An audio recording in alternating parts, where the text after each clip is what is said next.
फिर रिकॉर्डिंग के बाद मैंने आपको क्या बताया था, रिकॉर्डिंग करने के लिए हमारे पास दो बुक थी, प्राइमरी बुक या सब्सिडरी बुक। सब्सिडरी बुक्स भी रिकॉर्ड एक बार होता है, दो बार नहीं होता।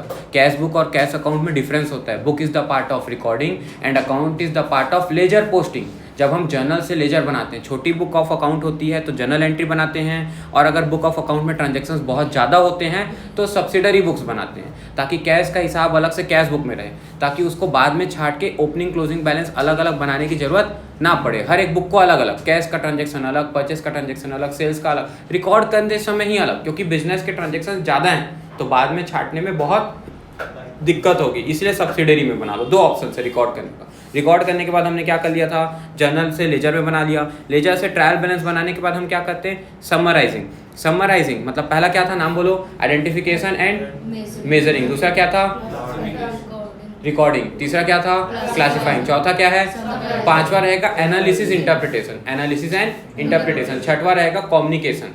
एनालिसिस इंटरप्रिटेशन आप 12वीं क्लास में सीखोगे, एनालिसिस एंड इंटरप्रिटेशन 12वीं क्लास में सीखोगे, वॉल्यूम 3। 3 बुक रहेगी अकाउंट्स की, जैसे अभी एक बुक है ना, ऐसी 3 बुक रहेगी 12वीं क्लास में।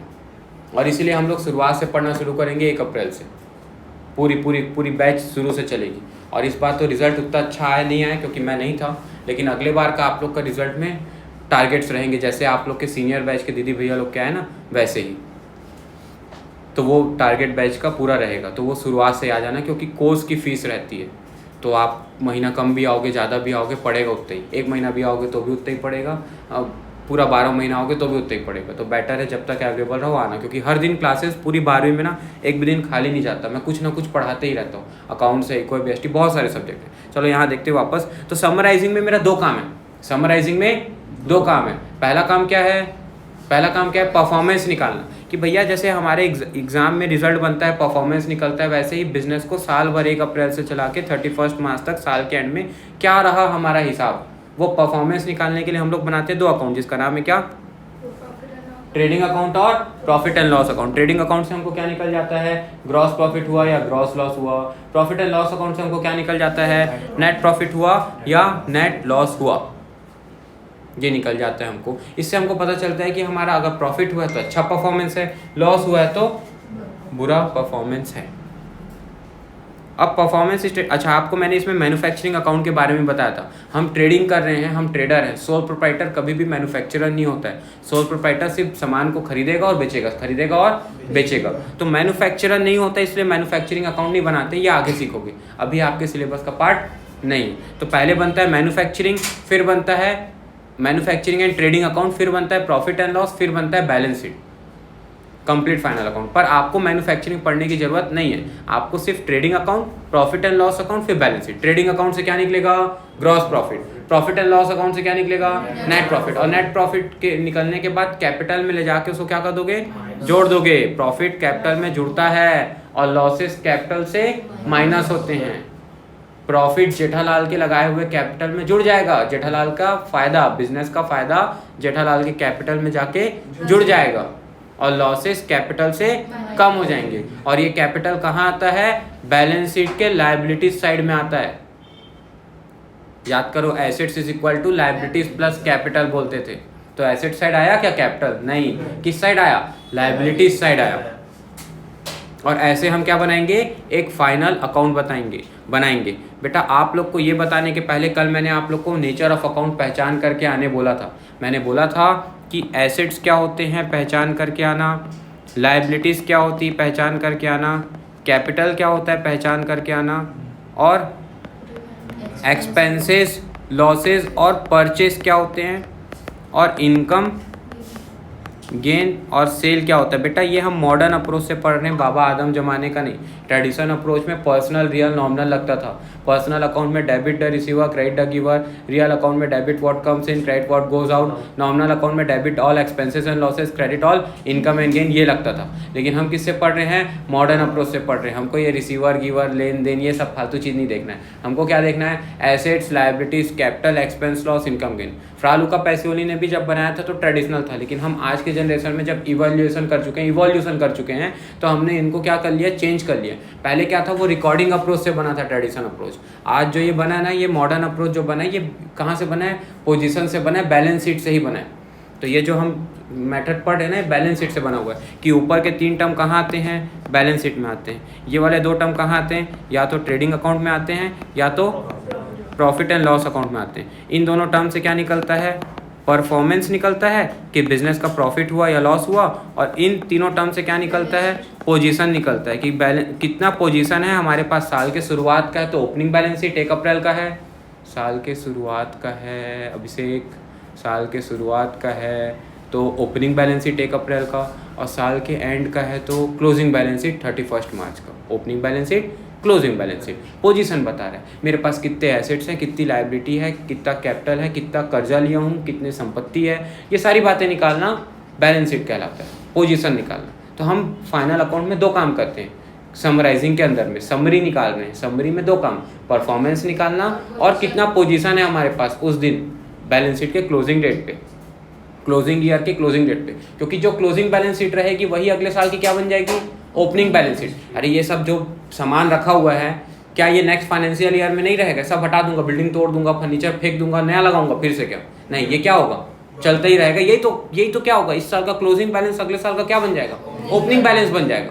लेकिन एक्सपेंस लॉस इनकम गेन क्या अगले साल का ओपनिंग बैलेंस बनेंगे, इनकी क्या बनती है, क्लोजिंग एंट्री। क्या बनती है, यही समझाना चाहता था, क्लोजिंग और ट्रांसफर। क्लोजिंग को ट्रांसफर जर्नल एंट्री भी बोलते हैं, क्लोजिंग या ट्रांसफर जर्नल एंट्री। तो बेटा इनकी क्या बनती है, ओपनिंग जर्नल एंट्री। मतलब एक बार अकाउंट ओपन हो गया, क्या वो अकाउंट क्लोज होता है, क्या एसेट्स लायबिलिटीज कैपिटल का, अरे फर्नीचर आ गया, ये अकाउंट क्लोज हो जाएगा, केस साल बाद तोड़ के फेंक दूंगा केस को। क्लोज तो तब होता जब तोड़ के फेंक देता, क्या फेंकूंगा, लंबा चलेगा। तो इसका मतलब इसकी कोई closing balance no, sorry closing balance बोलता हूँ, no closing entry, no closing journal entry, क्योंकि हिंदी में लिख देता हूँ, क्योंकि ये कैरिड फॉरवर्ड हो जाएगा नेक्स्ट अकाउंटिंग ईयर में, नेक्स्ट अकाउंटिंग ईयर में ये क्या बन जाएगा, ये ओपनिंग बैलेंस बन जाएगा, बन जाएगा 1 अप्रैल को, 1 अप्रैल को। जैसे इस साल का जो क्लोजिंग बैलेंस आएगा 31 मार्च को, उसको हम क्या करेंगे, कैरिड डाउन लिखेंगे। क्या लिखेंगे, कैरिड डाउन। और वही अगले साल का क्या बन जाएगा, ब्रॉड डाउन। वही क्या बन जाएगा अगले साल का, ब्रॉड डाउन। लेकिन ये किसके साथ होता है, सिर्फ एसेट्स, लायबिलिटीज और कैपिटल के साथ होता है, क्योंकि ये तीनों चीज पोजीशन की है। इसको हम लोग क्लोजिंग नहीं करते, क्लोजिंग जर्नल एंट्री नहीं बनाते हैं, कैरिड डाउन करते हैं to next accounting period. Carried down मतलब इधर से लात मार के ढकेलना, उधर स्वागत करके पधारिए बोलना, इधर 31 मार्च को भेजना, उधर 1 अप्रैल को ब्रॉड डाउन करना। जैसे कि मैं ये बोल रहा हूँ 1 अप्रैल 2023 से आपका बिजनेस शुरू हुआ था, 31 मार्च 2024 तक आपका बिजनेस चलेगा, 31 मार्च 2024 तक आपका बिजनेस चलेगा। इस साल के एंड में आपके पास एसेट्स पड़े हुए थे 10 लाख रुपए के, कितने के, 10 लाख के, और लायबिलिटीज़ के अंदर में आपका लायबिलिटीज़ प्लस कैपिटल पड़ा हुआ था 10 लाख रुपए का। तो ये जो 3 टर्म थे आपके एसेट्स, लायबिलिटीज़ और कैपिटल, ये एसेट्स, लायबिलिटीज़ और कैपिटल का जो भी बैलेंस है ये कैसा बैलेंस कहलाएगा 31 मार्च को, क्या कहलाएगा, क्लोजिंग बैलेंस शीट। क्या कहलाएगा, क्लोजिंग बैलेंस शीट कहलाएगा। और यही क्लोजिंग बैलेंस शीट जो आपकी है ये क्या हो जाएगी, नेक्स्ट ईयर के 1 अप्रैल 2024 की, मतलब ये 24, मतलब ये कौन सा ईयर था, 2023-24 था। कौन सा वाला, ये वाला 23-24 था। और ये वाला कौन सा ईयर बन जाएगा, यहाँ पे ईयर एंड हो गया, अब यहाँ से जो शुरू होगा ये बन जाएगा 2024-25। तो बताओ मुझे ये वाली डेट से ये वाली डेट तक कितने दिन का गैप है, 1 दिन का। कितने दिन का गैप है, 1 दिन में साल बदल गया। तो वही क्लोजिंग बैलेंस शीट यहाँ की क्या बन जाएगी, ओपनिंग बैलेंस शीट बन जाएगी। और यहीं इसको इसलिए हम क्या करते हैं, कैरिड डाउन या कैरिड फॉरवर्ड। कैरिड फॉरवर्ड को CF लिखते और कैरिड डाउन को CD लिखते। हाँ बेटा बोलूँगा, आगे का ना सोचो, वो मेरा काम है तुम्हारा नहीं, मेरा काम मैं करूँगा, तुम चुपचाप सुनो। कथा चल रही है बाबा जी की, कृपया करके कथा सुनकर लाभ लेते रहें, डाउट्स ना पूछें, डाउट्स के लिए स्वयं मौका दिया जाएगा, कुछ डाउट है करके। अभी जो डाउट आ रहा है डायरी में लिखते जाएं, किसी का नहीं सुनेंगे, नहीं सुनेंगे।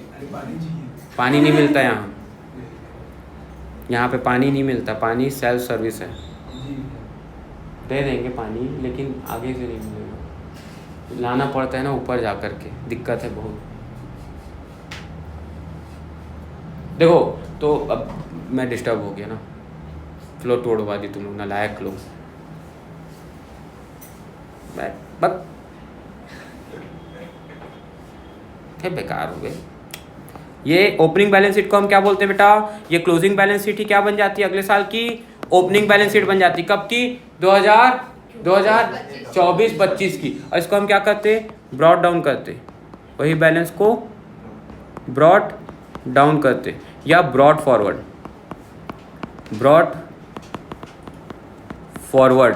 तो ब्रॉड डाउन को BD और ब्रॉड फॉरवर्ड को BF, तो ये ब्रॉड फॉरवर्ड हो जाता, CD CF BD BF। ऐसा हम कहाँ लिखते थे, आपको मैं और अच्छे से क्लियर कर देता हूँ बेटा। जैसे कैश एक एसेट्स है, कैश एक एसेट्स है, कैश का कभी भी क्लोजिंग एंट्री नहीं बनेगा। अगर वही सैलरी होता तो सैलरी क्या है, सैलरी एक एक्सपेंस है। मैंने आपको बताया है कि एक्सपेंस को हम क्या करते हैं, क्लोजिंग एंट्री बनाते हैं। एक्सपेंस की क्या बनाते हैं, क्लोजिंग एंट्री। बेटा अगर मैं सैलरी दे रहा हूं अपने स्टाफ को, मेरे पास में साल के शुरुआत में कैश का ओपनिंग बैलेंस पड़ा था, ये ओपनिंग कैसे आया होगा, कोई नहीं बोलेगा। मैं सिर्फ वो भाई से पूछ रहा हूँ पीछे, पानी पिलाने के बाद, पानी पिला दे पहले, उसका दिमाग काम करे। जल्दी जल्दी पानी पी तू, और बॉटल इधर दे, मैं भी पीऊँगा फिर। मैं बोल रहा हूँ, अब पी ले पहले फिर बोलता हूँ।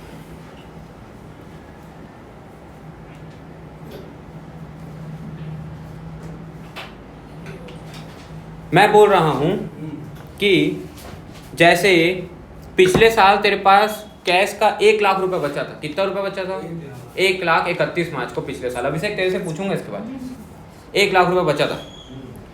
तो इस साल ओपनिंग बैलेंस कैश का कितना रहेगा, 1 लाख ही रहेगा। उस कैश एक एसेट्स है, एसेट्स हैविंग डेबिट बैलेंस। बेटा सुन लो, ठीक है नहीं, इधर सुनो, तुम लोग को यही दिक्कत है। Assets having debit balance, liabilities having credit balance, capital having credit balance, expenses losses purchase having debit balance, income gain having credit balance. जिसके पास जो बैलेंस है, यदि वो बढ़ता है तो वही करो, और घटता है तो उसका उल्टा करो। क्या बोला मैं, लिख लो कॉपी में कहीं, लिखो लिखो लिखो लिखो लिखो। साले हो यही नहीं आता, आगे की बात छोड़ो, बाद में करेंगे, पहले तो यही लिखो, ब्रह्मास्त्र लिखो, इसको सीखो। Assets having debit balance, liabilities having credit balance, capital having credit balance, expense loss having debit balance, income gain having credit balance. अब तुमको लगेगा भैया ये क्यों सिखा रहे हो, बेटा क्लोजिंग जर्नल एंट्री सिखाऊंगा अभी, तो उसके लिए जर्नल एंट्री तो पता होना चाहिए ना, कौन डेबिट होता है कौन क्रेडिट होता है, तो उसके बिना कैसे सिखाऊंगा, इसलिए सिखा रहा हूँ। तो यहाँ पे लिखो ब्रह्मास्त्र।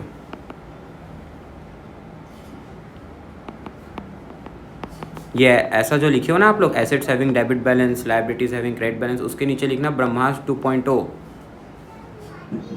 और जो लिखवा रहा हूँ उसको लिखो, जिसके पास जो बैलेंस है, यदि बेटा आज से आप लोग अपना एक कंपॉक्स बॉक्स मेंटेन करेंगे, जिसमें आपके पास एक बड़ी वाली स्केल और एक छोटी वाली स्केल, एक पेंसिल, एक शॉर्पनर, एक इरेजर, 2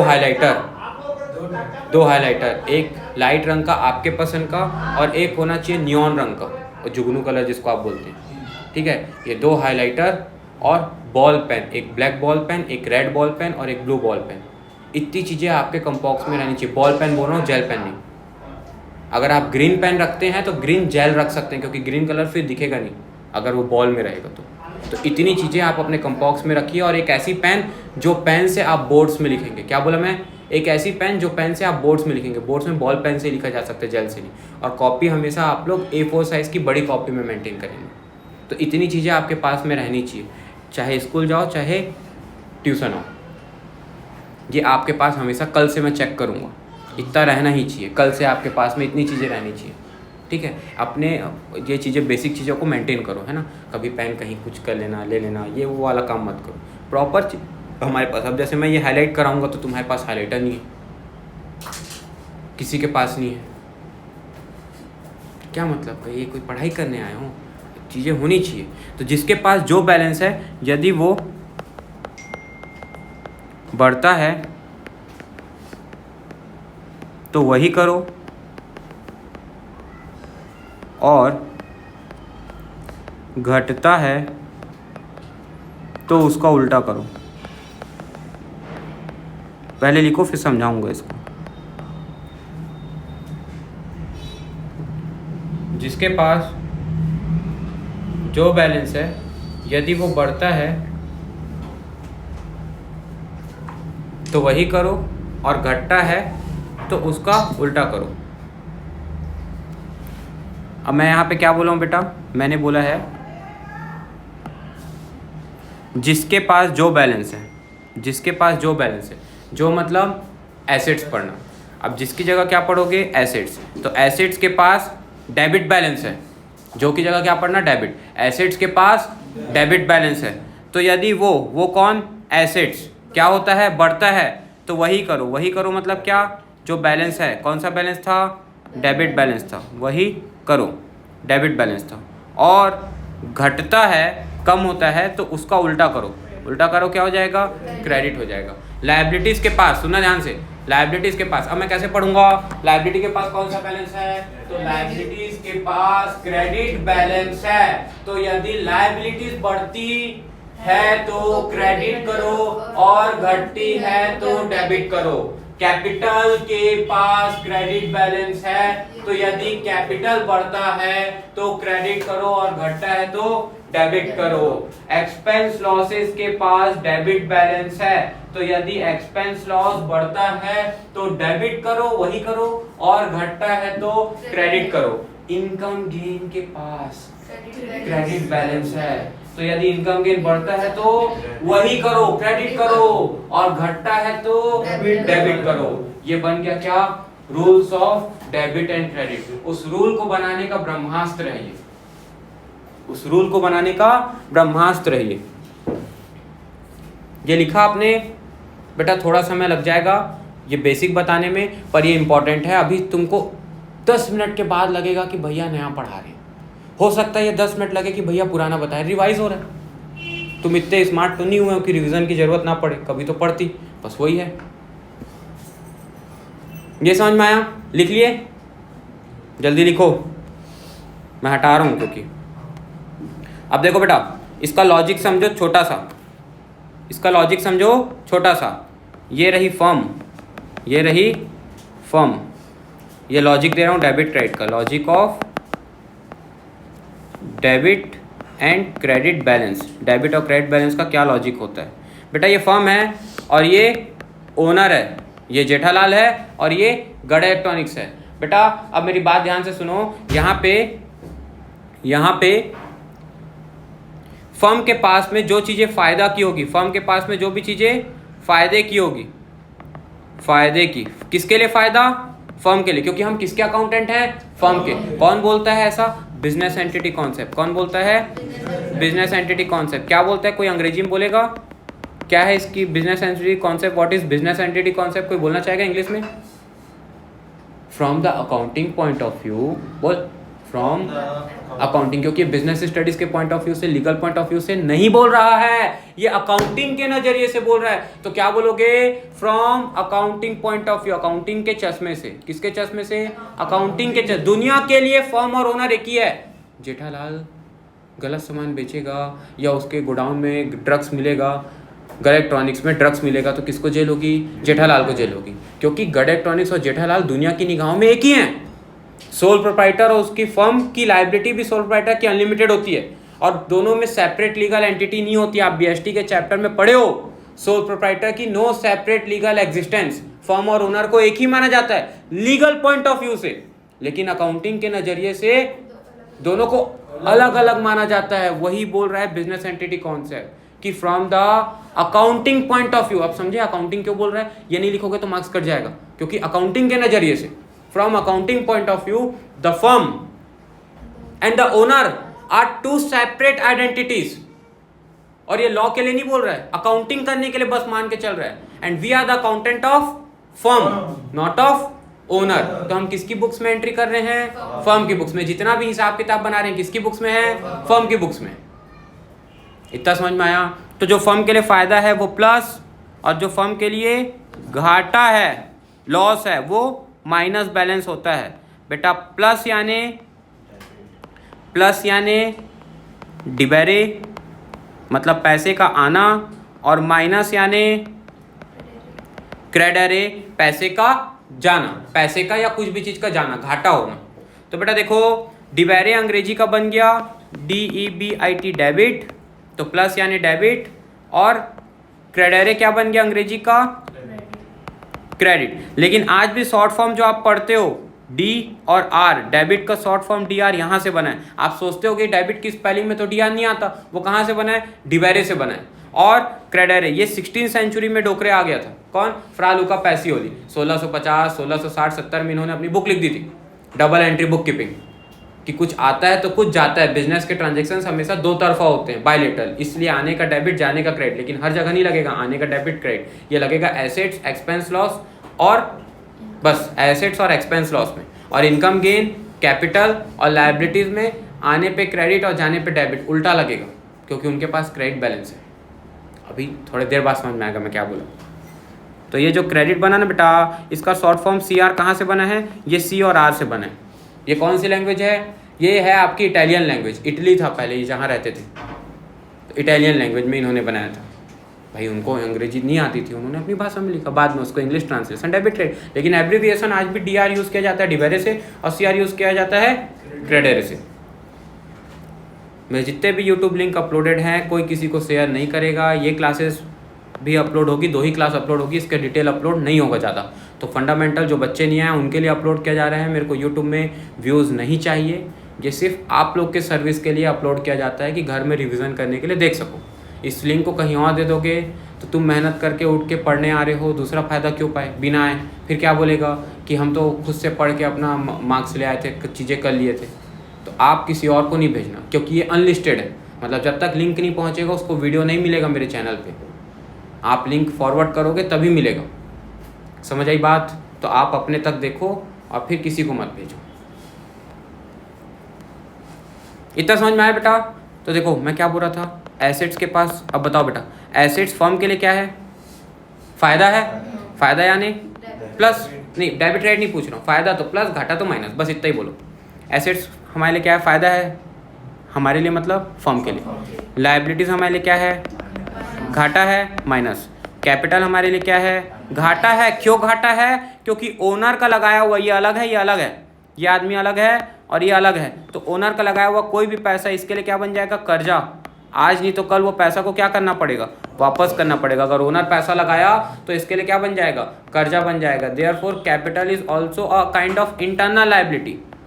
इंटरनल लायबिलिटी मतलब अपने आदमी से लिया हुआ कर्जा, और एक्सटर्नल लायबिलिटीज मतलब बाहर वाले से लिया हुआ कर्जा। इसीलिए कैपिटल को हम इंटरनल लायबिलिटी भी मानते हैं। और कैपिटल का और नाम क्या है? नेटवर्थ। और क्या नाम है? नेटवर्थ, या फिर इक्विटी, या शेयर होल्डर्स फंड, इतने नाम है। लिख दिया हूँ, रिवीजन क्लास डल जाएगा तो देख लेना। ये नाम और भी इतने होते हैं, देखते रहना। अब बताओ बेटा, कैपिटल, क्योंकि ये लगाया है पैसा, कौन? ओनर लगाया है पैसा। तो ओनर का लगाया हुआ कोई भी पैसा फर्म के लिए क्या बन जाता है? कर्जा। और जो कर्जा उसके पास कौन सा बैलेंस होगा? जो कर्जा उसके पास कौन सा बैलेंस होगा? माइनस बैलेंस होगा। तो कैपिटल के पास भी माइनस बैलेंस। जब लायबिलिटी के पास माइनस है तो कैपिटल पास भी माइनस। लायबिलिटी भी, लायबिलिटी मतलब बेटा सुनो ध्यान से, ये वाली लायबिलिटी जो होती है ना, ये एक्सटर्नल लायबिलिटी होती है, बाहर वाले को पैसा देना। एक्सटर्नल डेब्ट होता है ये, एक्सटर्नल लायबिलिटी। और कैपिटल जो होता है ना, ये इंटरनल लायबिलिटी होता है। क्या होता है? इंटरनल लायबिलिटी, ओनर को देने वाला। तो दोनों ही कर्जा है। ये किसी बाहर वाले को लोन वोन का पैसा देना है, और ये अपने ही ओनर को दिया हुआ पैसा। और ये इंटरनल लायबिलिटी क्यों बनती है?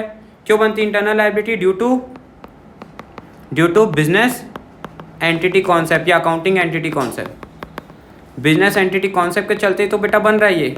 बिजनेस एंटिटी कॉन्सेप्ट के चलते ही तो, बिजनेस एंटिटी कॉन्सेप्ट के चलते ही तो ये क्या बन रहा है हमारे लिए?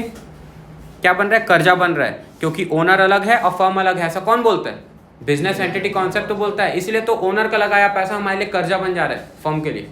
अगर ये प्रिंसिपल ही नहीं होता तो ऐसा होता क्या कभी?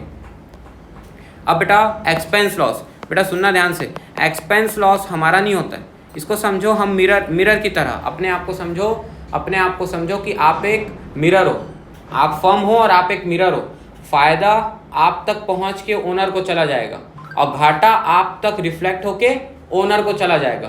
तो ना फायदा आपका है ना घाटा आपका है। घाटा आपको हुआ है फर्म को, लेकिन मिल किससे जाएगा? ओनर से मिल जाएगा। तो जो भी चीज़ ओनर से मिल रही है वो आपके लिए कुछ आ रहा है, तो आप उसको क्या करोगे? आपका घाटा होते हुए भी, क्योंकि ये ओनर से मिल जाता है, क्योंकि ये कैपिटल को क्या करेगा? कम करेगा। अब इसको ऐसे समझो, ए बेटा इधर ही देखो, आप ओनर का कैपिटल लग रहे थे, कर्जा था आपका ओनर का कैपिटल, ओनर का आप लग रहे थे 1,000 रुपये, 10,000 रुपये, कितना रुपये लग रहे थे? 10,000। इस साल आप बिजनेस चला करके ना -10,000 लग रहे थे आप ओनर का, कितना रुपये लग रहे थे? कर्जा लग रहे हो ना ओनर का, कर्जा लग रहे हो मतलब कैसा पैसा लग रहे हो आप ओनर का? -10,000 रुपये। अरे भाई तू मेरे से उधारी लिया, तू फर्म है मैं ओनर हूँ, तो तू मेरा कौन सा पैसा लगेगा, प्लस का या माइनस का? -10,000, क्योंकि कर्जा है माइनस में। अब तेरे को हो गया लॉस, मैं बोला था अगर घाटा होगा तो तू उतना पैसा मेरे को कम दे देना, तो तेरे को घाटा हो गया 2,000 का। अब तू मेरे को कितना रुपये देगा? 8,000 देगा। मतलब तेरा कर्जा कितना हो जाएगा? -10 से -8,000 हो जाएगा। तो तू कितना रुपये माइनस में क्या करेगा कि ये -8 हो जाए? बता क्या करेगा? अगर तू -2,000 कर देगा ना बाबू, तो ये -12,000 होना चाहिए था। करके देख ले, -10 -2 -12 इंटू नहीं हो जाएगा, सॉरी ये प्लस नहीं हो जाएगा। प्लस तब होता है जब मल्टीप्लिकेशन या डिवीजन उसमें जुड़ा होता है। माइनस इंटू माइनस प्लस होता है, माइनस माइनस माइनस रहता है। तो माइनस को अगर कम करना है तो क्या करना पड़ेगा?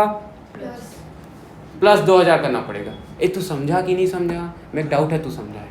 हाँ सच बोल, हाँ तो बोलना। ले देख, अब तू बताए कितना रुपए। एक काम कर, कैलकुलेटर निकाल तेरे फोन में, -10 -2 कर ले, दे उसको। अरे दे तो यार, तो उसको दे, तो दे उसको।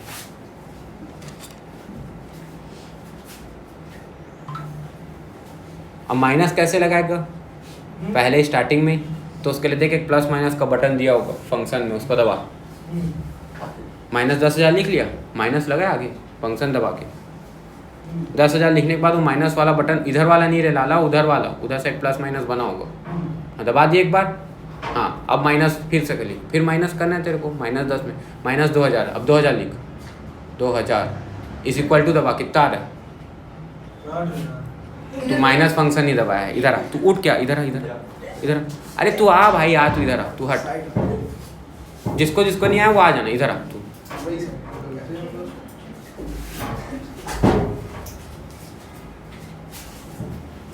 बैठ इधर, यही बैठेगा तू। 10,000 था, ये 10,000 लिखा, ये प्लस माइनस का माइनस दबाया, माइनस लगा, -10,000 -2,000 कितना हो गया? -12,000। तो माइनस में और माइनस जोड़ूंगा तो माइनस बढ़ नहीं जाएगा रे? अब ले, -10,000, सॉरी -12,000 था ना, -12,000, सॉरी 10 ही था, -10,000 ये लिख दिया, -10,000। इसमें क्या कर दूं मैं? +2,000, माइनस में प्लस कर दिया तो क्या हो जाएगा? -8,000। इसका मतलब अगर मेरे को इसको कितना बनाना है? 8,000 बनाना है, तो मेरे को क्या करना पड़ेगा? अब उधर देख स्क्रीन में, अगर मेरे को -10,000 को -8,000 बनाना है तो क्या करना पड़ेगा? +2,000। तो माइनस को कम करने के लिए क्या करना पड़ता है? हाँ अब यहीं किनारे बैठ। ए इधर सुनो सब, हाँ अब समझ में आया बेटा पूरी क्लास को? अब पूरी क्लास को समझ में आया? पूरी क्लास को समझ में आया? कोई है ऐसा जिसको नहीं आया? तो बेटा कैपिटल माइनस था, उसको कम करने के लिए आपको क्या करना पड़ रहा है? तो इसीलिए एक्सपेंस लॉस से क्या होगा? आपका कैपिटल कम होगा। मेरा खर्चा हो गया, इसका खर्चा हो गया, तो ये पैसा किससे ले लेगा? उससे ले लेगा।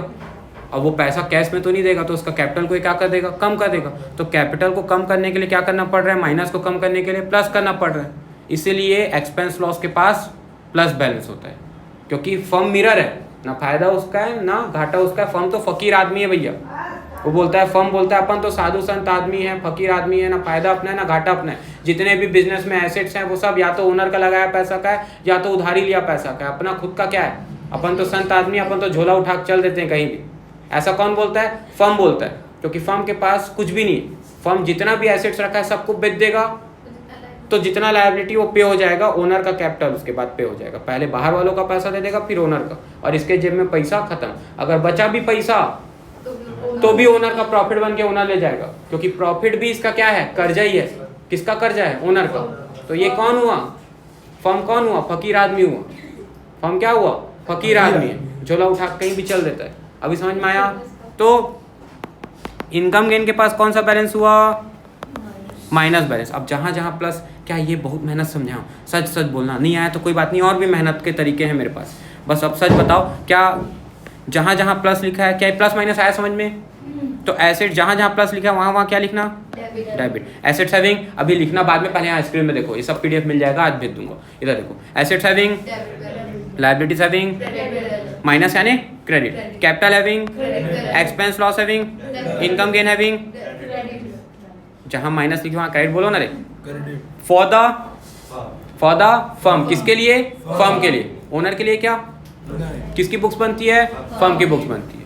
तो फिर से अभी पूछूंगा, asset saving, liability saving, capital having, expense loss having, debit balance, income gain having, liability having, capital having, expense having, losses having, फंस गया, losses having, debit balance, revenue having, revenue having, credit balance, income gain, revenue को एक साथ रखते हैं। Good, समझ आया? अभी नहीं अटकोगे। और क्यों ऐसा है, सोचो तुम्हारा घाटा होके भी तुम्हारा डेबिट बैलेंस है, और तुम्हारा फायदा होके भी तुम्हारा क्रेडिट बैलेंस है। तो भैया इसका लॉजिक उल्टा है, क्योंकि इसका रीज़न क्या है, फर्म फकीर आदमी है, ना फायदा उसका है ना घाटा उसका। एक सब में याद रखना दिमाग में। क्यों एक्सपेंसेस के पास डेबिट बैलेंस होता है और इनकम गेन के पास क्रेडिट बैलेंस होता है? क्योंकि फर्म एक फकीर आदमी होता है, ना फायदा उसका होता है ना घाटा उसका होता है। फर्म का हुआ फायदा ओनर का है, लेकिन फर्म के जेब में पड़ा है, जब तक पड़ा है तब तक दूसरे का पैसा, इसके लिए कर्जा है, इसलिए माइनस माइनस मतलब क्रेडिट, इसलिए income gain having credit balance. अरे इसका पैसा मेरे जेब में पड़ा है, मैं फकीर आदमी हूँ, मैं फर्म हूँ, तो मेरे पास जो इसका पैसा पड़ा है प्रॉफिट का, वो मेरे माइनस बैलेंस होगा, माइनस माने क्रेडिट। तो income gain having credit balance, क्योंकि वो मेरा होके भी मेरा नहीं है। समझ में बात? बेवफा है कौन, प्रॉफिट, मेरा होके भी मेरा नहीं है। समझ में बात?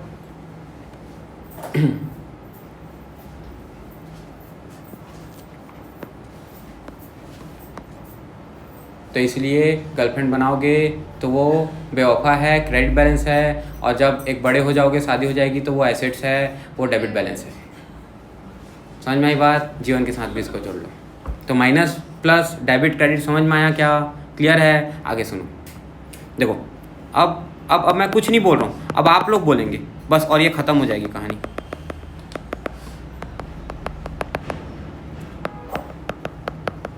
देखो, या तो मैं इसको ना जनरल एंट्री पढ़ाता तब पढ़ा देता, लेकिन अभी मैं क्यों पढ़ा रहा हूँ आखिरी में मालूम? क्योंकि यहाँ भी जरूरत पड़ेगा। जनरल एंट्री बनानी है आपके एग्जाम में, आपसे क्या पूछेगा, विश्वास रखो, आपको ट्रेडिंग अकाउंट बनाने नहीं बोलेगा, आपको ट्रेडिंग की जनरल एंट्री बनाने बोल देगा। आप मर जाओगे, आप सुसाइड कर लोगे, आप पागल हो जाओगे। ये कैसे हुआ? हम तो ट्रेडिंग की प्रैक्टिस करके गए थे, सर ने बोल दिया था सेल्स क्लोजिंग स्टॉक इधर आ जाएगा, opening stock purchase direct expenses इधर आ जाएगा, तो ग्रॉस प्रॉफिट निकल जाएगा। इतना ईजी है। कॉस्ट ऑफ गुड्स सोल्ड का एक दो फॉर्मूला बता दिए, क्वेश्चन बन गया, चैप्टर खत्म हो गया। भैया क्या आप पागल जैसा बात करें? अरे बेटा, ये जो पागल जैसा बात है ना, यही तेरे परीक्षा में आएगा, पागल जैसा क्वेश्चन, और तभी तेरे को मार्क्स मिलेगा। तब तू बोलेगा तेरा गुरुजी पागल था, भैया अच्छे थे। इसीलिए बता रहा हूँ, यही काम का है। और इसलिए बोलते हैं कि आयोजन पढ़ाता अच्छा है, इसलिए तो आए हो, इसलिए पढ़ रहे हो, पढ़ो। Assets, liabilities, capital, expense, loss और इनकम गेन। इनकम गेन के साथ हम रिवेन्यू भी रखते हैं, और एक्सपेंस लॉस के साथ परचेज भी रखते हैं। बेटा देखो, ये 5 आइटम हैं। अब आप मुझे बताओ, कब डेबिट करूंगा, कब क्रेडिट करूंगा? सबसे पहले उसके बगल में लिख लो, आप लोग से पूछ रहा हूं, ब्रह्मास्त्र लगाएंगे। ब्रह्मास्त्र बोल तो बेटा क्या है? जिसके पास जो बैलेंस है, यदि वो बढ़ता है तो वही करो, और घटता है तो उसका उल्टा करो। अभी ध्यान से सुन, रिपीट करवाऊंगा, मारूंगा। जिसके पास जो बैलेंस है, यदि वो बढ़ता है तो वही करो। जिसके पास जो बैलेंस है, यदि वो, यदि नहीं, YADI, अच्छा ठीक है, यदि वो बढ़ता है तो वही करो, बढ़ता है तो वही करो, और घटता है तो उल्टा करो। और घटता है तो उसका उल्टा करो। जितना लोग आज नहीं आए ना, वो सबका डामाडोल होगा कॉन्सेप्ट। और आई एम नॉट रिस्पॉन्स। अरे तो रिकॉर्डिंग आई है तो सुनना नहीं होता ढंग से, और घर में रिकॉर्डिंग सुनेंगे, वो सब चोचले होते हैं। Recording is not the proper alternative of offline classes. Nobody can beat offline classes, और ये आज भी नहीं, 50 साल बाद भी नहीं होगा। Offline can not be a proper substitute, online can not be a proper substitute और offline, like tea and coffee, they are not a proper substitute. लोगों ने बना लिया मजबूरी में कि चाय नहीं मिली तो कॉफ़ी से काम चला लेंगे, कॉफ़ी नहीं मिली तो चाय से काम चला लेंगे। पर क्या एक दूसरे का, क्या उन लोग का फ्लेवर एक ही है? क्या एक ही तरीके से बनता है? तो सब्सिट्यूट कैसे हुआ? फिर भी लोग अब काम चला लेते तो सब्सिट्यूट मानते हैं। वैसे ही ऑनलाइन ऑफलाइन। चलो, तो क्या लिखा? जिसके पास जो बैलेंस है, यदि वो बढ़ता है, यदि वो बढ़ता है तो वही करो, और घटता है तो उसका उल्टा करो। चल बेटा तू बोल दिव्यांश। एसेट बढ़ता है, जिसके पास जो बैलेंस है यदि वो बढ़ता है तो क्या करना है? तो वही करो, और घटता है तो उसका उल्टा करो। जिसके पास जो बैलेंस है, यदि वो बढ़ता है तो वही करो, और घटता है तो उसका उल्टा करो। चल बोल। जिसके पास जो बैलेंस है, यदि वो बढ़ता है तो उसको वही करो, और घटता है तो उसका उल्टा करो। एक सेकंड, एक कॉल आ रहा है, इंपॉर्टेंट है ना। हेलो जी भैया, गुड मॉर्निंग भैया। बढ़िया हूँ भैया। जी भैया, जी जी जी भैया, जी भैया।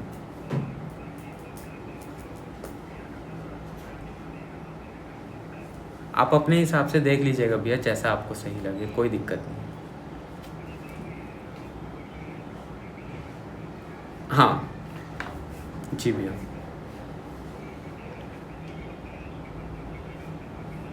जी भैया। नहीं भैया, वो प्रॉपर मतलब यहीं पे भैया। जी जी भैया, ये ख़राब हो गई थी, बाहर में रखी हुई है, और उसका रॉड जो लगे रहता है वो तो नहीं पता, पर उसका जो होल्डर है ना वो बाहर में रखा हुआ है। और वो, हाँ नहीं, होल्डर ख़राब नहीं है, ट्यूब लाइट ख़राब है, मतलब जो उसकी वो जलती है ना वाइट वाली लाइट, वो ख़राब है। जी भैया,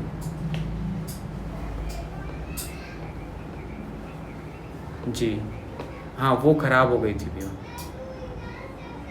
जी भैया,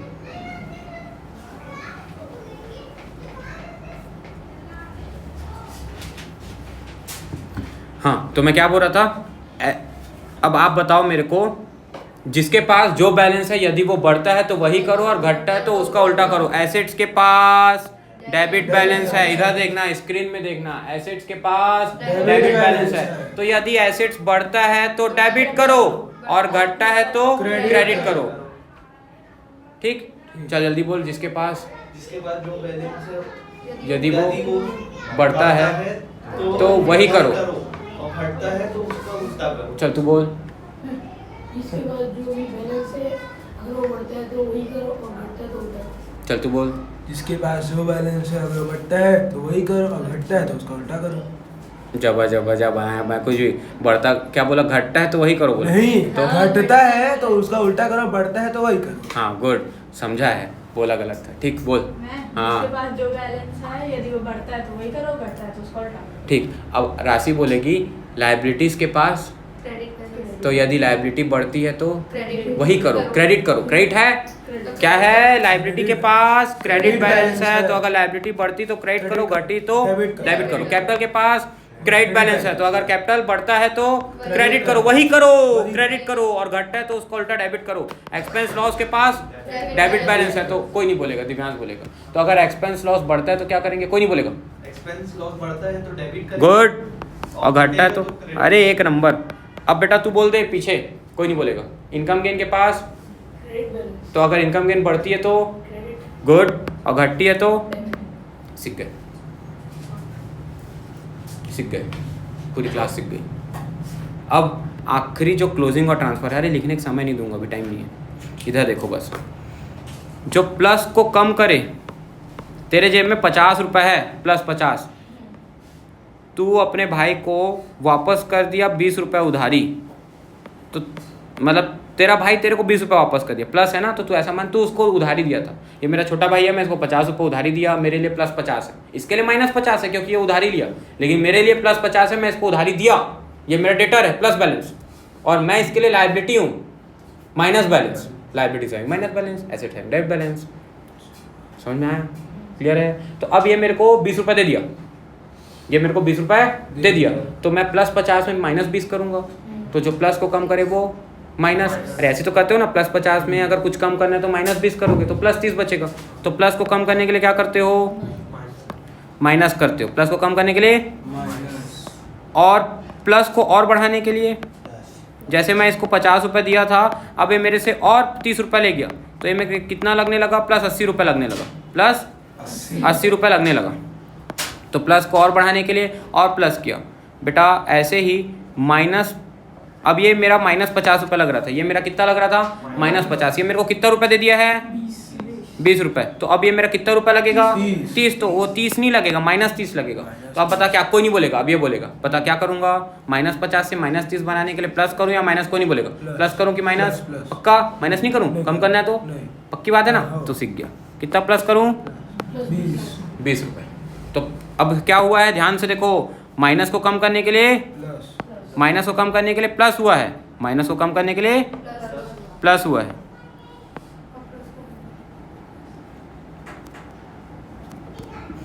माइनस को कम करने के लिए प्लस हो गया, और प्लस को कम करने के लिए, अरे प्लस को कम करने के लिए तो लिख चुका हूँ, प्लस को बढ़ाने के लिए, माइनस को बढ़ाने के लिए, सॉरी, माइनस को बढ़ाने के लिए, बढ़ाने ऐसी कुछ लिखते हैं ना, हिंदी थोड़ा सा देख लेना, माइनस को बढ़ाने के लिए और माइनस, जैसे कि ये माइनस 50 रुपये में से लिया था, फिर और 30 रुपये उधारी ले लिया, तो इसका कितना रुपये का?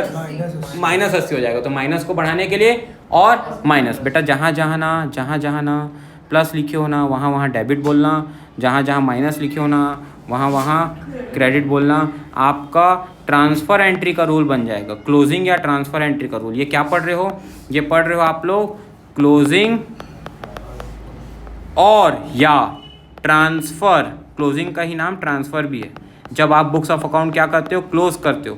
किस चीज़ की बुक ऑफ अकाउंट क्लोज करते हो? बोलना तो, किसको किसको याद है, मैं देखूं, किन किन टर्म्स की बुक्स ऑफ अकाउंट क्लोज करते हो? सिर्फ 2 टर्म्स की। क्या एसेट्स की बुक्स ऑफ अकाउंट क्लोज करते हो? नहीं, उसका तो बैलेंस ट्रांसफर करते हो नेक्स्ट अकाउंटिंग पीरियड में, कैरी डाउन करते हो। तो क्लोजिंग एंट्री किसकी बनती है? एक्सपेंसेस लॉसेस की और इनकम गेन वाले नेचर की। जो भी आइटम एक्सपेंस लॉस का होगा, जो भी आइटम इनकम गेन का होगा, उसकी क्या बनेगी? क्लोजिंग या ट्रांसफर जर्नल एंट्री बनेगी। और उसमें लगेगा ये रूल। ओपनिंग एंट्रीज में क्या लग गया? Assets, liabilities, capital, expense, loss, income gain, जो पहले पढ़े वो ओपनिंग जर्नल एंट्री में लग गया। और क्लोजिंग में क्या लगेगा? प्लस को माइनस करता है कम, प्लस को बढ़ाता है प्लस, माइनस को कम करता है प्लस, और माइनस को और बढ़ाता है प्लस। अब जहां जहां प्लस बोले हो वहां वहां आपको डेबिट बोलना है, जहां जहां माइनस बोले हो वहां वहां आपको क्रेडिट। तो डेबिट को कम करता है, डेबिट को और बढ़ाता है, क्रेडिट को कम करता है और क्रेडिट को और बढ़ाता है। ये यूज करना है। जिस अकाउंट को क्लोज करना है, यदि उसके पास डेबिट बैलेंस पड़ा है, उसको खत्म करना है बुक से, तो उतने से उसको क्या करना पड़ेगा? क्रेडिट करना पड़ेगा। जैसे फॉर एग्जांपल सैलरी एक खर्चा है और इसको क्लोज करना होता है साल के एंड में। जब आप सैलरी पे करे हो तो क्या एंट्री बनाए हो? Salary to cash 5000। अब एग्जांपल दे रहा हूँ, इससे पूरा समझ में आ जाएगा। ये लाइव एग्जांपल दे रहा हूँ। ये तो सैलरी टू कैश किया तो salary account debit to cash. Salary debit क्यों हुआ है? क्योंकि ये एक्सपेंस और एक्सपेंस हैविंग डेबिट बैलेंस, और एक्सपेंस बढ़ रहा था इसलिए वही करो। क्योंकि सैलरी एक एक्सपेंस है और वो बढ़ रहा है तो वही करो। सैलरी एक एक्सपेंस है, एक्सपेंसेस हैविंग डेबिट बैलेंस, तो जिसके पास जो बैलेंस है, एक्सपेंस के पास डेबिट बैलेंस है, तो यदि एक्सपेंस बढ़ रहा है तो डेबिट करो, तो डेबिट कर दिया मैं। और कैश एक एसेट्स है और एसेट्स के पास डेबिट बैलेंस है, और अगर एसेट्स कम हो रहा है तो उसका उल्टा करो, तो डेबिट का उल्टा क्रेडिट, इसीलिए कैश क्या हो गया, क्रेडिट हो गया। अभी तक तुम ऐसे ही बनाते थे, आज लॉजिक समझ लिया आपने। कैश एक एसेट्स है, एसेट्स के पास डेबिट बैलेंस है और क्योंकि वो कम हो रहा है इसलिए क्रेडिट करो। तो ये बन गया क्या, ये क्या बोलोगे इसको आप लोग बोलोगे ओपनिंग एंट्री। क्या बोलोगे, ओपनिंग एंट्री। यहाँ ओपनिंग जर्नल एंट्री बन गई, जेई मतलब जर्नल एंट्री, ठीक है, ये ओपनिंग जर्नल एंट्री बन गई। इसी सैलरी अकाउंट को, बेटा सैलरी क्या है नेचर में, सैलरी का नेचर क्या है, एक्सपेंस। सैलरी का नेचर क्या है, एक्सपेंस है। सैलरी एक खर्चा है। आपसे जब भी पूछूं बेटा सैलरी क्या है तो बोलना भैया सैलरी एक एक्सपेंस है। इसको साल के एंड में अगर आपको खत्म करना है तो जो डेबिट को क्लोज करे उसके लिए क्या करना पड़ेगा, हम क्या बना रहे हैं यहाँ पे, इसी की क्लोजिंग जर्नल एंट्री बना रहे हैं। क्या बना रहे हैं बेटा, closing journal entry. Closing journal entry में ऊपर वाला फॉर्मूला लगेगा, कौन सा वाला, डेबिट को कम करना है तो क्रेडिट करो, डेबिट को और बढ़ाना है तो और डेबिट करो, क्रेडिट को कम करना है तो डेबिट करो और क्रेडिट को और बढ़ाना है तो और क्रेडिट करो। ये वाला लगेगा, क्रेडिट को कम करना है तो डेबिट करो, और ये वाला लगेगा डेबिट को कम करना है तो क्रेडिट करो। अभी क्या करना है, सैलरी को कम करना है तो क्या करें, जितने से डेबिट है उतने से क्रेडिट। टू सैलरी कर दो, कितने से, 5000 से, ताकि जब ये दोनों एंट्री जुड़े बुक्स में, एक ही साल में दो एंट्री हो गई, सैलरी पहले डेबिट हुआ साल के शुरू में और सैलरी साल के एंड में क्रेडिट हो गया, तो डेबिट क्रेडिट कैंसिल होकर कितना बचेगा, कैंसिल, खत्म कहानी। समझ में आई बात, एक दूसरे से कैंसिल, क्योंकि हम प्लस माइनस नहीं कर सकते, हम प्लस माइनस की जगह डेबिट क्रेडिट से कैंसिल करते हैं। और ऊपर में क्या आएगा, तो ऊपर में आएगा बेटा प्रॉफिट एंड लॉस अकाउंट। क्या आएगा,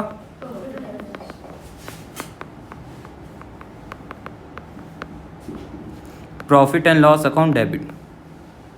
और ये क्या बन गई, क्लोजिंग एंट्री। और इसका नरेशन क्या लिखेंगे, being the salary account closed at the end of accounting year.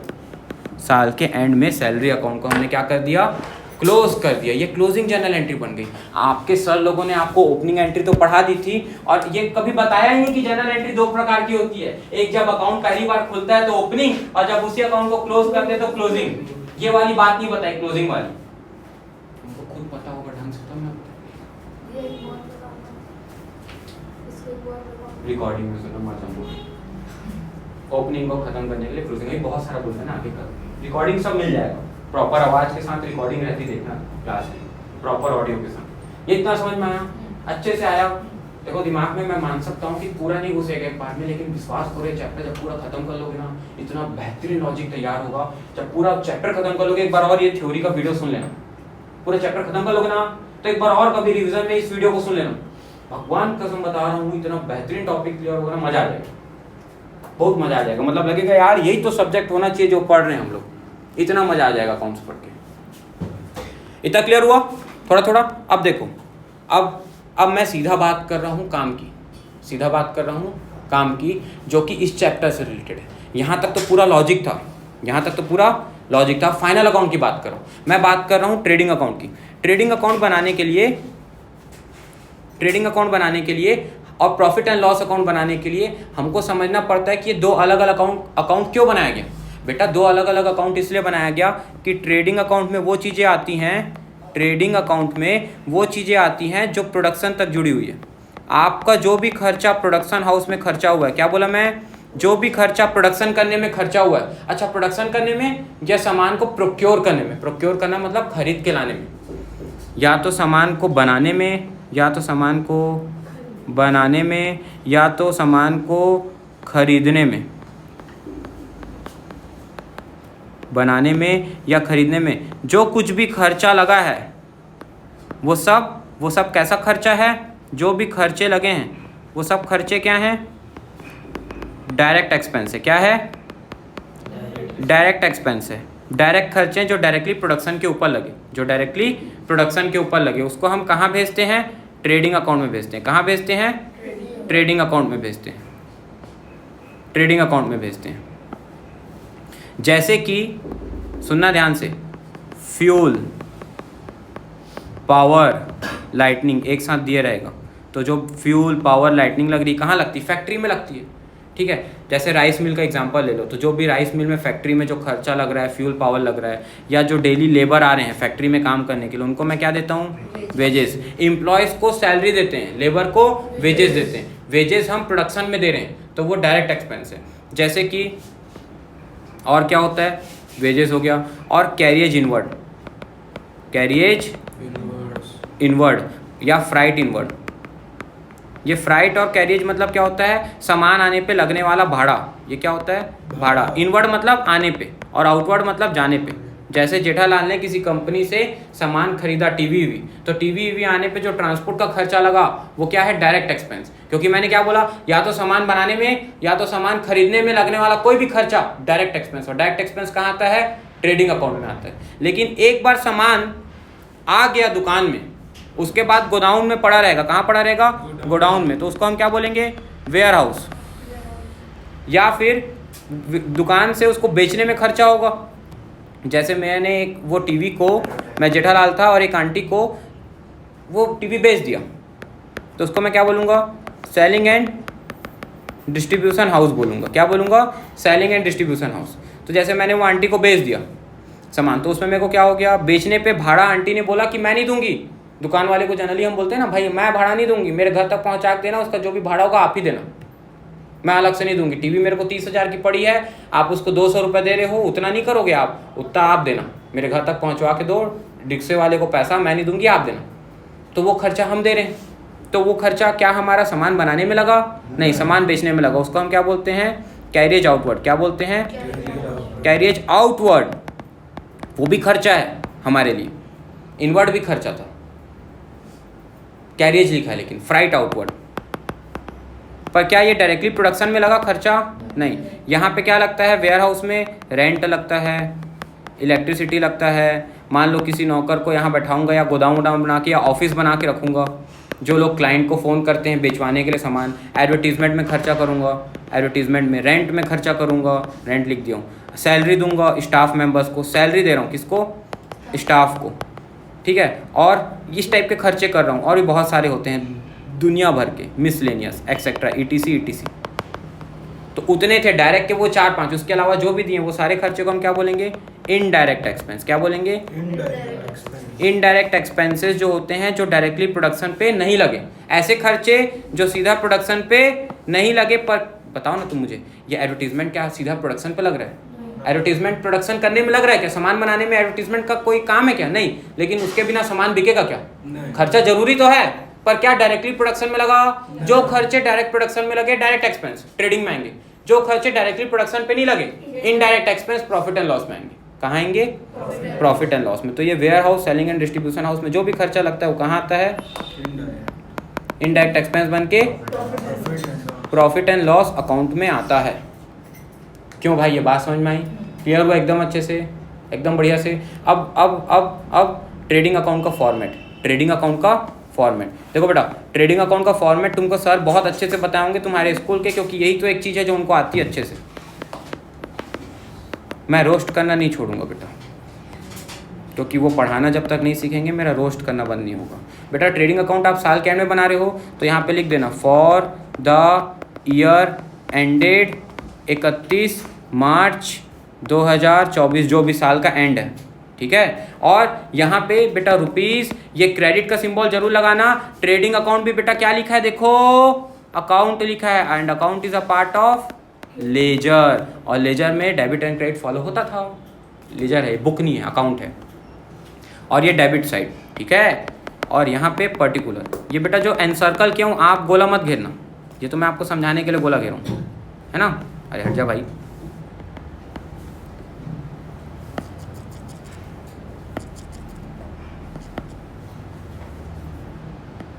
Credit CR, particulars amount, particulars amount, कितना अच्छा है ना ये। हमको डेट नहीं लिखना पड़ता, डेट का कॉलम नहीं बनाना पड़ेगा। क्यों पूछो? क्योंकि बन कब रहा है, बन कब रहा है, एक ही दिन तो बन रहा है साल के एंड में, तो हर बार 31 मार्च इधर भी लिखूं उधर भी लिखूं, क्या मतलब?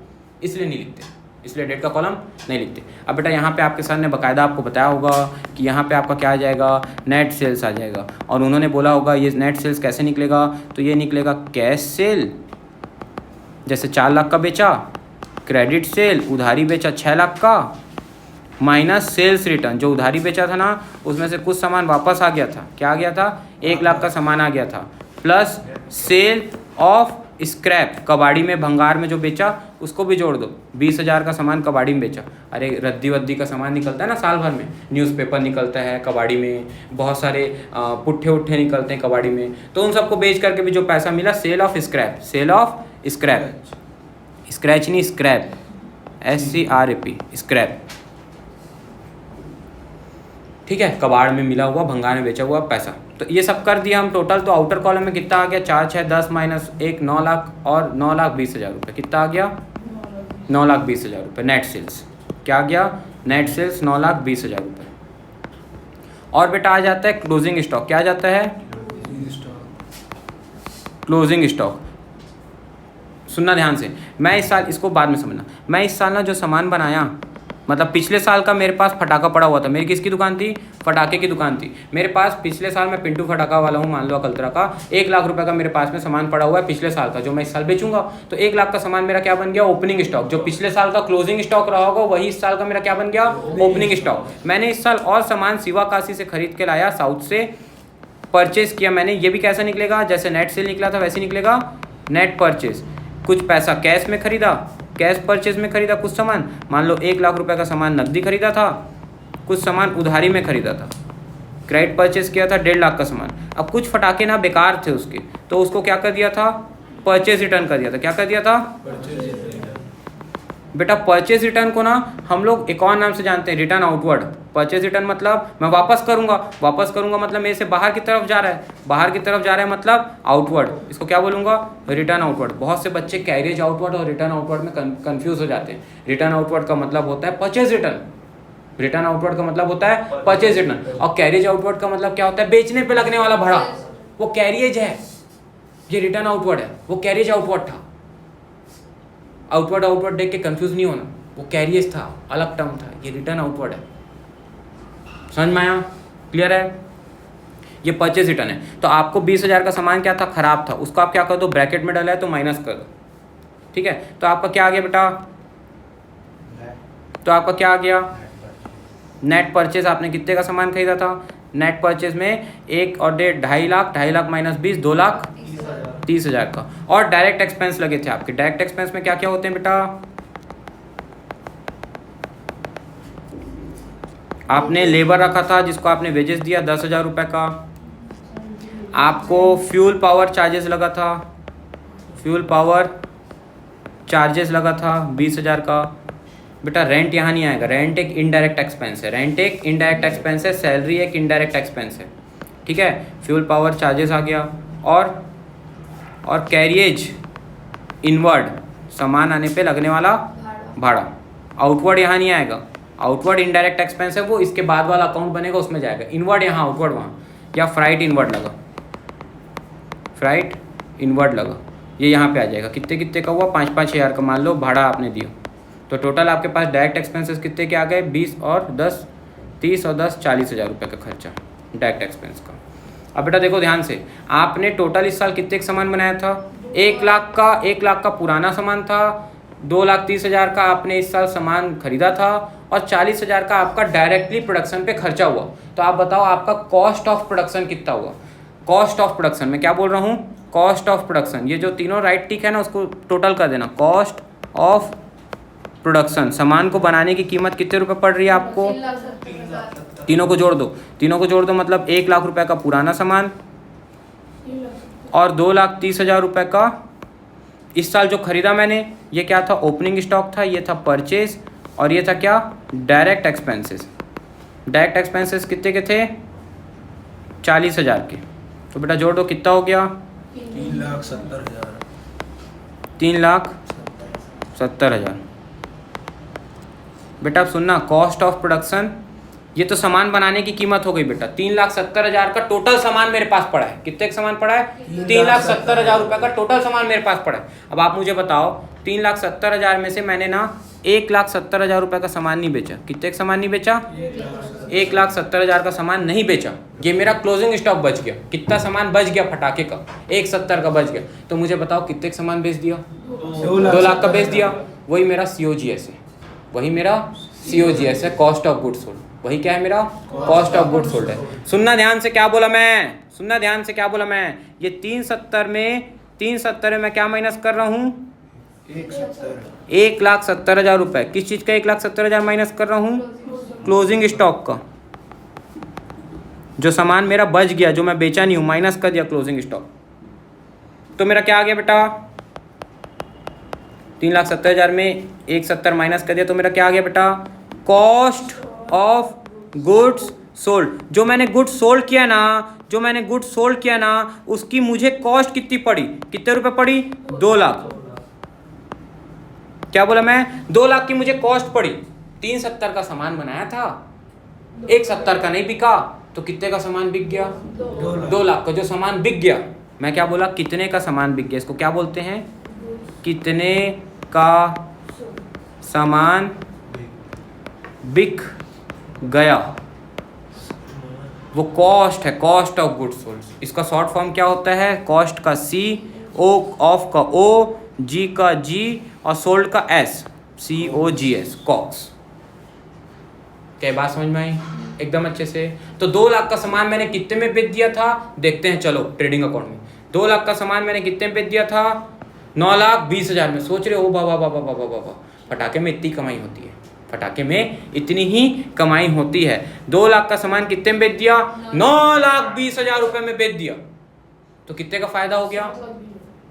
7,20,000 का जो फायदा हुआ, देखो बेटा, बेटा फायदा हुआ है। आप बोलोगे भैया फायदा हैविंग क्रेडिट बैलेंस, तो किस साइड आना चाहिए? क्रेडिट साइड आना चाहिए। नहीं बेटा, इसको टोटल करो, इधर टोटल करो, कितना हो रहा है? इधर टोटल करो, कितना हो रहा है? 9,20 प्लस 170 कितना हो रहा है? 9 लाख और 1 लाख 10 लाख, 20,000 और 70,000 90,000, तो 10,90,000 इधर का टोटल आ गया 10,90,000। इधर भी इतना ही लिखूं, जो बड़ा है उसको दोनों साइड। लेजर तो ऐसे ही क्लोज कर देते क्या? 10,90,000। अब इधर का टोटल करो, 1 लाख 2,30,000 और 40,000 कितना हुआ? 3,70,000। अब एक काम करो, 10,90,000 से 370 माइनस करो। 10,90,000 से 370 माइनस करो। ये लो, 10,90,000 माइनस 3,70,000। ठीक है भाई, देखो कितना आ गया? 7,20,000 आ गया। 7,20,000 हमारा क्या आ रहा था? वैसे भी आ रहा था, जैसे हमने क्या किया था, कॉस्ट से माइनस किया था। तो ये 7,20,000 बैलेंस करने के लिए इधर आ रहा है। ये किस साइड का बैलेंस? क्रेडिट ज्यादा है डेबिट से, प्रॉफिट ज्यादा हो रहा है, बेचा ज्यादा में, क्रेडिट ज्यादा था। क्रेडिट कितना था? 10,90 था, और डेबिट कितना था? 370। लेकिन उसको बैलेंस करना है ना, डेबिट क्रेडिट को क्या करना है? बराबर करके लिखना है, क्योंकि नीचे का ये जो बैलेंस है, ये था इस साइड का बैलेंस ज्यादा, ये 7,20 इधर ज्यादा है, इधर का टोटल 370 था, लेकिन इधर का टोटल 10,90 था। लेकिन क्योंकि इसको टोटल में बैलेंस करना है, इसलिए यहाँ लिख दिया है ये इस साइड का बैलेंस, पर बैलेंस करने के लिए लिख किस साइड रहा हूँ? डेबिट साइड में। इसीलिए इसको लॉस नहीं लिखूंगा, इसको क्या लिखूंगा? प्रॉफिट हुआ है ये भैया, प्रॉफिट हुआ है, तो है वो उस साइड का बैलेंस, पर क्योंकि नीचे टोटल बैलेंस करना है, उसको लिख किस साइड रहा हूं? Debit side. है वो क्रेडिट साइड का बैलेंस, क्योंकि प्रॉफिट हैविंग क्रेडिट बैलेंस, तो है वो क्रेडिट साइड का। पर बताने के लिए कि क्रेडिट डेबिट से ज्यादा है, और इसलिए डेबिट को बैलेंस करने के लिए, टोटल बनाने के लिए हम लिख इस साइड रहे हैं, है वो क्रेडिट साइड का बैलेंस।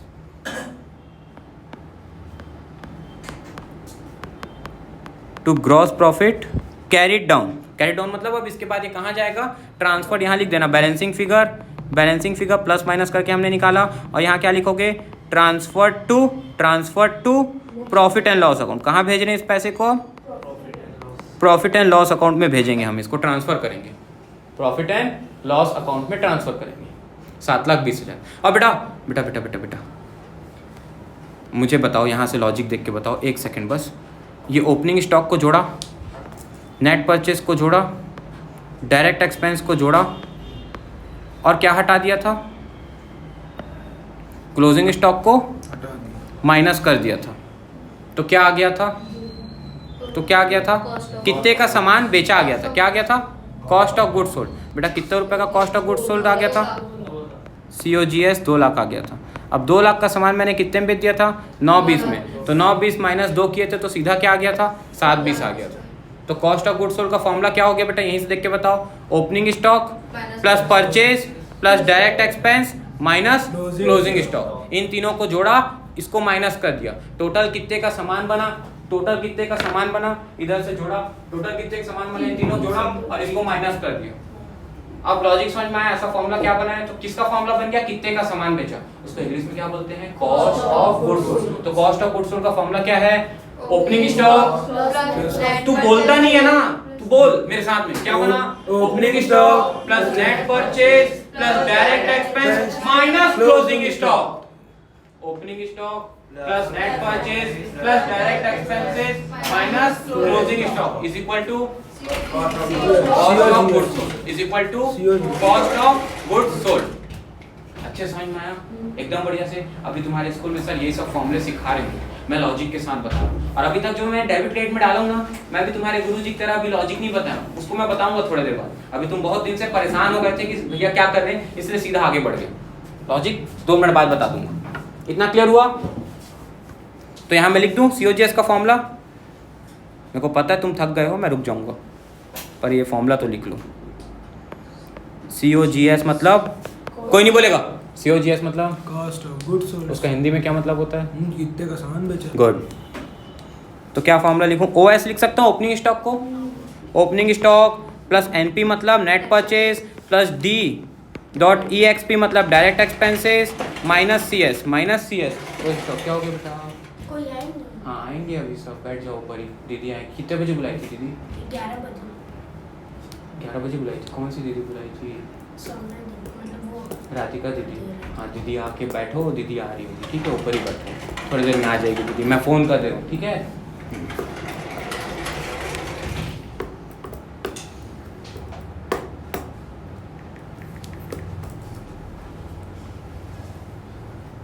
तो क्या फॉर्मूला बन गया, opening stock plus net purchase plus direct expenses minus closing stock. ये समझ में आया?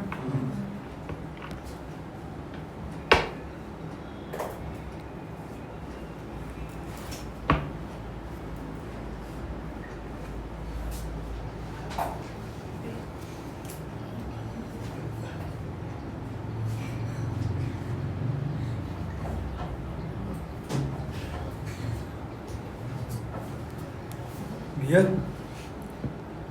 पानी देना तो।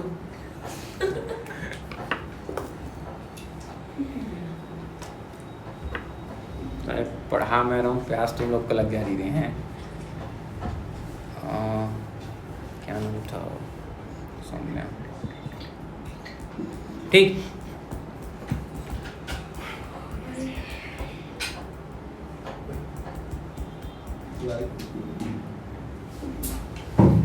वो 11 बजे बुलाए थे क्या आज?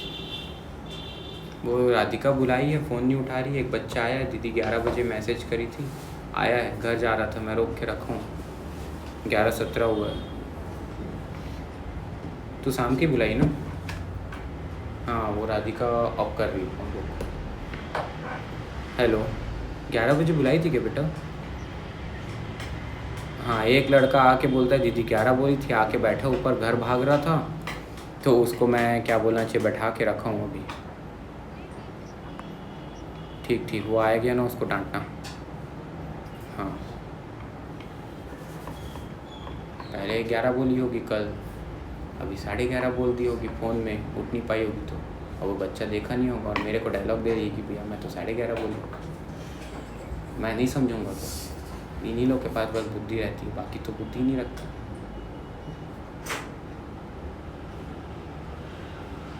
बेटा आप आके अंदर में बैठो, बेटा अंदर आके बैठो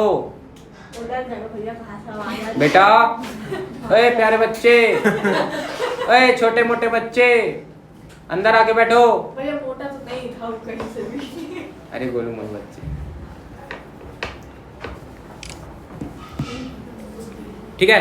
अब देखो, अब मैं ज़्यादा नहीं बता रहा हूँ, इतने में रोक दिया। यही आपका ट्रेडिंग अकाउंट है, आपको ट्रेडिंग अकाउंट ऐसे ही बनाना है। इसका लॉजिक क्या है वो मैं आप लोग को कल बता दूंगा। जैसे यहाँ 2 देखो बेटा, यहाँ पे 2 वेजेस 2 फ्यूल ऐसा बनाओगे। अब इसके क्वेश्चंस बनने लगेंगे, कल हम इसके क्वेश्चन करेंगे, तो इसलिए आज मैं लॉजिक बता देता हूँ क्योंकि कल क्वेश्चन करेंगे। बेटा ओपनिंग स्टॉक सबसे पहले लिखो। ओपनिंग स्टॉक के पास, ओपनिंग स्टॉक क्या है, एसेट्स है, एसेट्स हैविंग, और उसको हमको क्या करना है, ट्रेडिंग में भेजना है, तो उसको हमको डेबिट से क्या करना पड़ेगा, और डेबिट में कौन चला जाएगा, ट्रेडिंग अकाउंट। कहाँ भेज रहे हैं पैसा, ट्रेडिंग में भेज रहे हैं, इसलिए ट्रेडिंग अकाउंट के डेबिट साइड में क्या लिख दिए, टू ओपनिंग स्टॉक। दूसरी एंट्री बेटा, आप मुझे बताओ परचेज जब करते हो तो क्या एंट्री बनाते हो? Purchase account debit to cash या जो भी उधारी खरीदे तो परचेज के पास कौन सा बैलेंस है? डेबिट बैलेंस है। कौन सी एंट्री में? ओपनिंग एंट्री में। कौन सी एंट्री में? ओपनिंग में। जब आपको ये परचेज को साल के एंड में क्या करना होगा? क्लोज करना होगा, क्योंकि हम किसको किसको क्लोज करते हैं? एक्सपेंस लॉस और परचेज को, हाँ, और इनकम गेन और सेल को क्लोज करते हैं। तो अब ये कौन सा टर्म है? परचेज है, इसलिए इसको हम क्या करेंगे? डेबिट से टू परचेज। और डेबिट किसको कर देंगे? कहाँ भेज रहे हैं? ट्रेडिंग में भेज रहे हैं। कहाँ भेज रहे हैं? ट्रेडिंग अकाउंट में भेज रहे हैं। तो ये कौन सी एंट्री बन गई? Closing journal entry. कौन सी वाली? ये वाली। डेबिट को कम करने के लिए क्रेडिट कर दिया परचेज को, और कहाँ भेज दिया? ट्रेडिंग में भेज दिया। तो ये वाली जर्नल एंट्री के चलते, कौन सी वाली जर्नल एंट्री के चलते? ये वाली जर्नल एंट्री क्या बनी? बोलो तो। Trading account debit to purchase. क्या बनी है? Trading account debit to purchase account. तो इसीलिए ट्रेडिंग अकाउंट के डेबिट साइड में बेटा मैंने क्या लिख दिया? To purchase. क्या लिख दिया? To purchase. ये क्लियर हुआ? इसी प्रकार से डायरेक्ट एक्सपेंस है, और यहाँ पे क्लोजिंग स्टॉक और नेट सेल्स है इधर। अच्छा, सेल्स के पास कौन सा बैलेंस होता है? देखो सेल्स क्यों वहाँ, क्रेडिट। सेल्स के पास जब आपने बेचा होगा तो क्या किया होगा? Cash to sales. ठीक है, ये कौन सी एंट्री में? ओपनिंग एंट्री में। तो जब इसको क्लोज करोगे तो क्या करोगे? सेल्स को आप क्या करोगे? क्रेडिट से क्लोज करने के लिए डेबिट करोगे, और कहाँ भेजोगे? ट्रेडिंग अकाउंट में। कहाँ भेजोगे? तो कौन सी क्लोजिंग एंट्री बन गई? अब समझ में आ रहा है क्या बोल रहा हूँ? थोड़ा थोड़ा आ रहा है समझ में? तो क्लोजिंग जर्नल एंट्री क्या बन गई? Sales to trading. इसीलिए ट्रेडिंग अकाउंट के क्रेडिट साइड में टू ट्रेडिंग है, टू ट्रेडिंग यानी ट्रेडिंग अकाउंट के क्रेडिट साइड में हम क्या लिखेंगे? By sales. क्या लिखेंगे? By sales. देखो लिखा है कि नहीं लिखा है? ये लॉजिक है। तो हर एक चीज़ कहाँ से आई है ट्रेडिंग अकाउंट में? क्लोजिंग जर्नल एंट्री से। कहाँ से आई है? क्लोजिंग जर्नल एंट्री से। और किस चीज़ की क्लोजिंग से? एक्सपेंस लॉस और sales, expense loss of purchase और इनकम गेन और सेल की क्लोजिंग एंट्री से यहाँ आई है। क्या ओपनिंग से आई है? नहीं, क्लोजिंग से। क्या हर चीज़ की क्लोजिंग से? नहीं, सिर्फ एक्सपेंस लॉस ऑफ परचेज का क्लोजिंग, इनकम गेन, सेल्स का क्लोजिंग। क्या एसेट्स लायबिलिटीज कैपिटल का क्लोजिंग होता है? नहीं होता। उसका क्या होता है? ओपनिंग बैलेंस होता है, और वो कैरिड डाउन किया जाता है टू नेक्स्ट अकाउंटिंग पीरियड। वो सीधा कहाँ आता है? बैलेंस शीट में आता है। वो ट्रेडिंग प्रॉफिट एंड लॉस में नहीं आता है परफॉर्मेंस निकालने के लिए। परफॉर्मेंस तो खर्चे फायदों का निकलेगा ना, एसेट्स लायबिलिटीज कैपिटल का तो पोजीशन निकलेगा, कितने के पोजीशन की चीज़ें बची। इसलिए वो कैपिटल एक्सपेंडिचर, और यहाँ आने वाले खर्चे रिवेन्यू एक्सपेंडिचर जो सेल्स को बढ़ाने में किए जाते हैं। क्लियर हुआ? इतना बोल के मैं रुक जा रहा हूँ। सर आपका दुख